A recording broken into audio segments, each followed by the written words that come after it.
Hi dears, അപ്പോൾ നമ്മൾ +2 തുല്യതാ ക്ലാസ്സിലെ എക്കണോമിക്സിൻ്റെ ആദ്യത്തെ ഭാഗമായിട്ടുള്ള മൈക്രോ എക്കണോമിക്സിലെ 2 ചാപ്റ്ററിലെ പ്രധാനപ്പെട്ട കൺസെപ്റ്റ്സ് ഒക്കെ നമ്മൾ പറഞ്ഞു കഴിഞ്ഞു. ഇനി നമുക്ക് ബാക്കിയുള്ള ചാപ്റ്റേഴ്സും നോക്കാം. മൂന്നാമത്തെ ചാപ്റ്ററാണ് ഉൽപ്പാദനവും ചെലവും, പ്രൊഡക്ഷൻ ആൻഡ് കോസ്റ്റ്. ഇതിൽ നമ്മൾ ആദ്യമായിട്ട് നോക്കുന്നത് ഉൽപ്പാദനം എന്ന് പറഞ്ഞാൽ എന്താണെന്നാണ്. ഉൽപ്പാദന ഘടകങ്ങളെ ഉൽപ്പന്നങ്ങളാക്കി മാറ്റുന്ന പ്രക്രിയയാണ് ഉൽപ്പാദനം. ഉൽപ്പാദനധർമ്മം എന്ന് പറഞ്ഞാൽ ഒരു നിശ്ചിത സാങ്കേതിക വിദ്യ ഉപയോഗിച്ച് ഉൽപ്പാദിപ്പിക്കാൻ കഴിയുന്ന പരമാവധി ഉൽപ്പന്നവും ഉൽപ്പാദന ഘടകങ്ങളുടെ സംയോഗവും തമ്മിലുള്ള ബന്ധമാണ് ഉൽപ്പാദനധർമ്മം. ഇനി മൊത്തം ഉൽപ്പന്നം എന്താ നോക്കാം.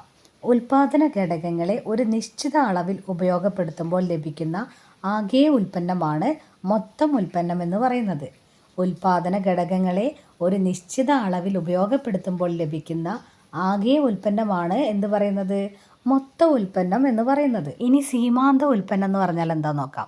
മറ്റെല്ലാ ഉൽപ്പാദന ഘടകങ്ങളും സ്ഥിരമായിരിക്കുകയും ഒരു വ്യതിയാന ഘടകത്തിൻ്റെ അളവ് ഒരു യൂണിറ്റ് വർദ്ധിക്കുകയും ചെയ്യുമ്പോൾ മൊത്തം ഉൽപ്പാദനത്തിനുണ്ടാകുന്ന മാറ്റത്തിൻ്റെ അളവിനെയാണ് സീമാന്ത ഉൽപ്പന്നം എന്നുള്ള പേരിൽ അറിയപ്പെടുന്നത്. അടുത്തതാണ് വിവേചകാനുപാത നിയമം. ഇതെന്താണെന്ന് വെച്ചിട്ടുണ്ടെങ്കിൽ സ്ഥിര ഘടകങ്ങളുടെ അളവിൽ മാറ്റമില്ലാതെ വ്യതിയാന ഉൽപ്പാദന ഘടകങ്ങളുടെ അളവ് വർദ്ധിക്കുമ്പോൾ മൊത്തം ഉൽപ്പാദനത്തിനുണ്ടാകുന്ന ആ ഒരു മാറ്റത്തെ പ്രതിപാദിക്കുന്ന നിയമമാണ്. അടുത്തതാണ് ചെലവ്. ഉൽപ്പാദന പ്രക്രിയയിൽ ഏർപ്പെടുന്ന ഉൽപ്പാദന ഘടകങ്ങൾക്ക് നൽകുന്ന പ്രതിഫലമാണ് ഉൽപ്പാദനത്തിൻ്റെ ചെലവ് എന്ന് പറയുന്നത്. ഇനി മൊത്തം ചെലവ് എന്താണെന്ന് ചോദിച്ചാൽ ഉൽപ്പാദനത്തിന് ആവശ്യമായി വരുന്ന മൊത്തം സ്ഥിര ചെലവിൻ്റെയും മൊത്തം വ്യതിയാന ചെലവിൻ്റെയും ആകെ തുകയാണ് മൊത്തം ചെലവ് എന്ന് പറയുന്നത്.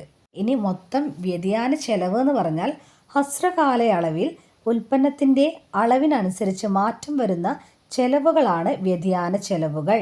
അങ്ങനെയാണെങ്കിൽ മൊത്തം സ്ഥിര ചെലവ് എന്ന് പറഞ്ഞാലോ, ഹ്രസ്വകാലത്ത് ഉൽപ്പന്നത്തിൻ്റെ അളവിൽ മാറ്റം വന്നാലും വ്യത്യാസം വരാതെ നിൽക്കുന്ന ചെലവുകളാണ് മൊത്തം സ്ഥിര ചെലവുകൾ എന്ന് പറയുന്നത്. നെക്സ്റ്റ്, ശരാശരി വ്യതിയാന ചെലവ്. മൊത്തം വ്യതിയാന ചെലവിനെ ഉൽപ്പന്നത്തിൻ്റെ അളവ് കൊണ്ട് ഭാഗിക്കുമ്പോൾ ലഭിക്കുന്നതാണ് ശരാശരി വ്യതിയാന ചെലവ് എന്ന് പറയുന്നത്. ഇനിയാണ് ശരാശരി സ്ഥിര ചെലവ്. മൊത്തം സ്ഥിര ചെലവിനെ ഉൽപ്പന്നത്തിൻ്റെ അളവ് കൊണ്ട് ഹരിച്ചാൽ ലഭിക്കുന്നതാണ് ശരാശരി സ്ഥിര ചെലവ്. ഇത് മൊത്തം ഒരു കൺഫ്യൂഷൻ ഉണ്ടാവുന്ന തരത്തിലുള്ളതാണ്. പക്ഷെ നിങ്ങൾ എന്ത് ചെയ്യണം, ഇത് കാണാപ്പാടെ ഇരുന്ന് പഠിക്കാൻ വേണ്ടിയിട്ടല്ല കേട്ടോ ഞാനിത് ക്ലാസ് എടുക്കുന്നത്. ഒരു ഏകദേശ ധാരണ ഇതിനെക്കുറിച്ച് കിട്ടാനും പിന്നെ അതേപോലെ ചിലത് നിങ്ങൾക്ക് മനസ്സിലാവാത്തതുണ്ടായിരിക്കും, അത് മാത്രം നിങ്ങൾ നോക്കിയാൽ മതി.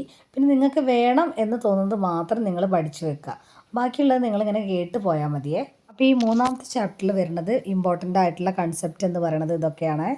ഇനിയാണ് നാലാമത്തെ ചാപ്റ്റർ, പൂർണ്ണ മത്സര കമ്പോളത്തിലെ ഉൽപ്പാദക യൂണിറ്റുകളെ കുറിച്ചുള്ള സിദ്ധാന്തം എന്നാണ് പാഠത്തിൻ്റെ പേര് വരുന്നത്. ഇതിലാദ്യത്തേതാണ് പൂർണ്ണ മത്സര കമ്പോളം. അതേതാ നമുക്ക് നോക്കാം.